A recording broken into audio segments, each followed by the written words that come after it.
Most people were horrified, of course, by last week's assassination attempt on Republican members of Congress, which wounded 5 people and nearly killed House Majority Whip Steve Scalise.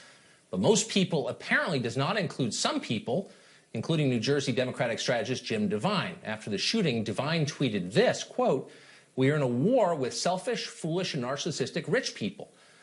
Why is it a shock when things turn violent? Hashtag hunt Republican congressman." After many people objected, Devine did not back down. He followed up by tweeting this, "I'm sorry if my hunt Republican congressman hashtag hurt the feelings of any GOP snowflakes, but you have not engaged in civil discourse," end quote. We invited Jim Devine to come on the show, and remarkably, he agreed. He's brave, at least. Jim Devine joins us tonight. So, Jim Devine, under what circumstances is it morally acceptable to use violence for political ends? It's never acceptable to use violence for political ends, except perhaps in the most extreme cases. I'd refer you to George Washington and those guys.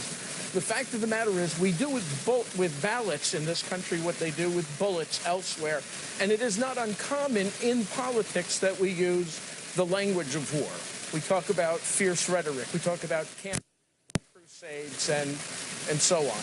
You were on a television program, and I don't know what your body count was. When you were on Crossfire, I assume that there were no real casualties there. So it shouldn't be a surprise to anybody. I mean, wait, stop. Don't, you know what? I want to have a reasonable conversation. I don't want to demagogue this. But in the hours after 5 people were shot, including the House Majority Whip, you sent out a tweet that said, hunt Republicans. I mean, it was clearly a reference to the assassination attempt against Congressman Scalise. It's hard to imagine how you could justify writing something like that. In the immediate aftermath of the shooting at the Sandy Hook school, we've heard people say this is not the time to talk about gun violence. We've heard lots of things follow this. You know, this is a. No, but that's not what you were saying. You were encouraging gun violence. Wait, hold on. Absolutely not. You were encouraging gun violence. Absolutely not. I never encouraged gun violence, and I stated on my what did you mean by that? I don't put down that condone paper. I'm talking about you, not some other paper. I mean, please. But this is what's been out there. This has been going I'm not on interested for in decades. what other people. We see stuff like this, and this is not an uncommon That's great, thing. but we're not. We saw. So your excuse apparently is other people have done it. That's not an excuse. It's not an I'm here to excuse. ask you about something that you wrote, and why don't you explain it? Why did you write hunt Republicans? Is that for too long, Republicans in this country have failed to distinguish the differences between politics and war. And a lot of Democrats have failed to see the similarities. So you guys either have to tone down the rhetoric or we have to step up. And I don't think there's anything. I don't think Republicans. Hunt Republicans. There's nothing wrong with that. Sarah Palin put the crosshairs on Congress. I'm just saying hunt Republicans instead of Democrats. First of all, Sarah Palin didn't do that. A group affiliated with her did. And it's a difference between a metaphor and actually suggesting affirmatively go hunt Republicans after Republicans have just been shot. She put up a boast about her Republican bullseyes. What point are you making? That that's okay? What I'm making the point is that after year after year after year of hearing the same kind of violent rhetoric from the right, the left has every reason to come forward and stand up. What I've learned in life is that when you're confronted with bullies, you have to fight fire with fire. You have to stand up to them. But a guy just went and tried to assassinate Republican members of Congress. And that was a terrible... It just happened. It was a terrible thing. No, but and one of my tweets, Tucker, said, it's too bad nobody did something before. And of course, Congressman Scalise was the guy that received tweet, and of course was overshadowed by your all but 15 other members of the House. Do you own a gun? No. Do you own a gun? No, I said no. Do you think that you should be able to pass a background check for a gun after tweeting something like that? I don't see that this would disqualify me from passing a background check. But I so would be you happy think to that someone, as a gun control subject advocate, myself to a background check if I wanted to buy a gun. No, but do you think you should be allowed, or anyone? Hold on, let me finish my question.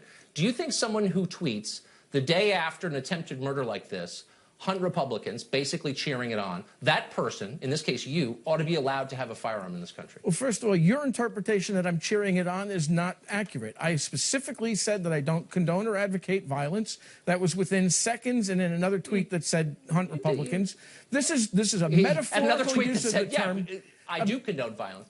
It is, But no, if you I could just answer do my not question, condone do you think someone who violence, and tweets it was something a like that? metaphorical term. I've recently heard a prominent Republican say, I don't have time for political correctness. And I'll tell you what, I will make the time for political correctness when we have Republicans that aren't talking over us. But if we could just get back, if you could just answer my question really quick and then we move on to the next one. Do you think that someone who tweets a line such as hunt Republicans or hunt Democrats ought to be allowed to have a gun as a gun control advocate? That's my question to you. It's really simple. What's the answer? Absolutely. I don't think that would in and of itself define them as a person who either broke someone the law going or on to social media and advocating violence violence in the wake of a shooting. That's not a red flag or anything. Okay. It does not so you're not much of a advocate gun violence control in the wake guy, of the I guess. shooting. Yeah, apparently not. So your point is that Republicans, I guess this is your point, are advocating violence, and you're proving this by holding up a poster from 5 years ago.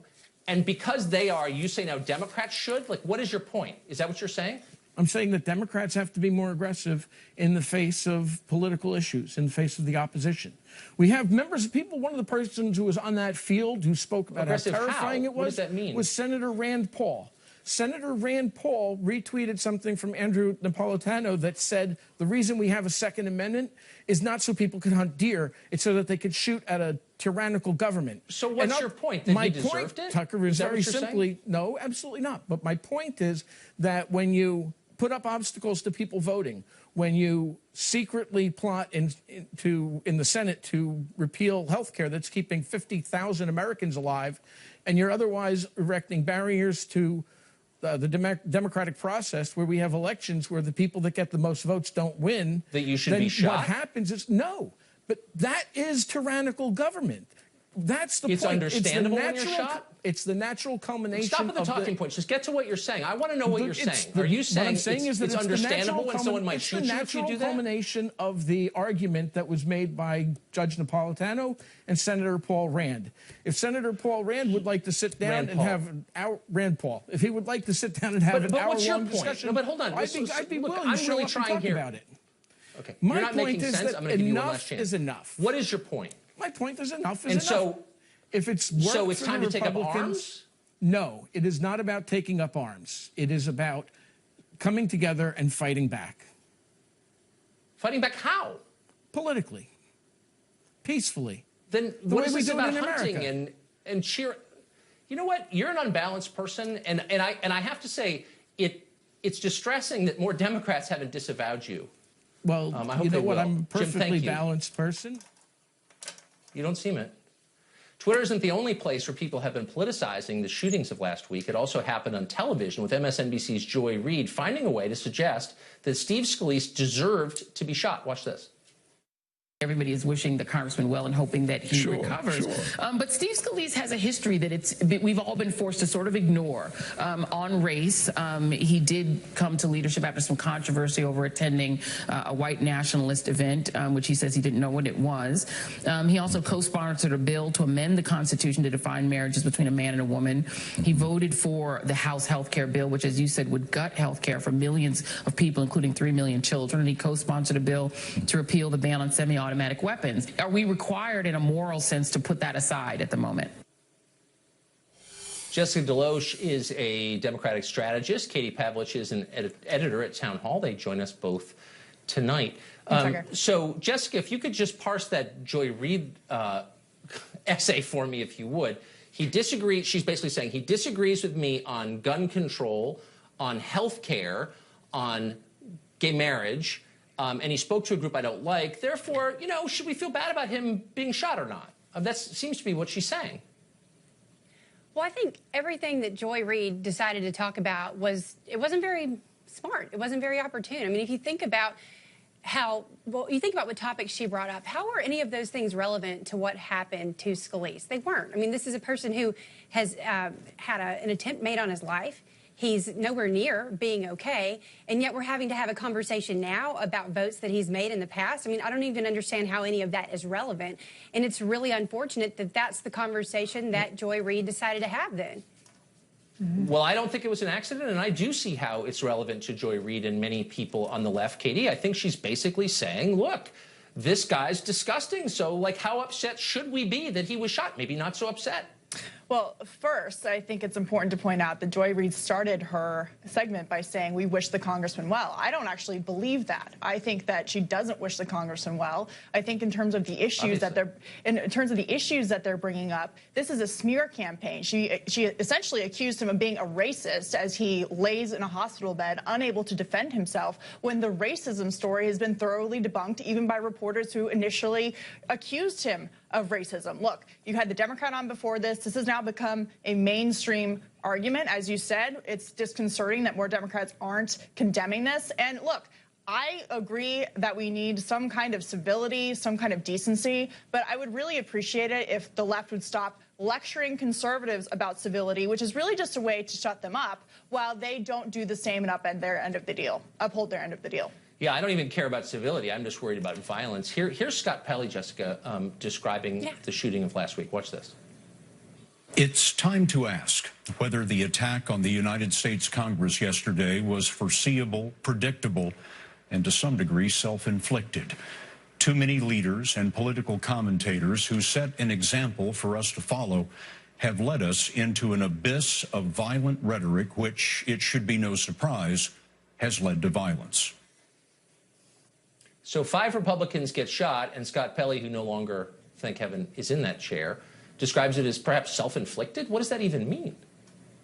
Well, I think it's incredibly unfortunate. I mean, it's garbage rhetoric. That's not the conversation that we should be having right now. There are people who had an attempt made on their lives. Had someone not been there to stop that shooter, all of those people could have lost their lives. And this is a conversation that some people on the left have chosen to have, and I think all of it is bad.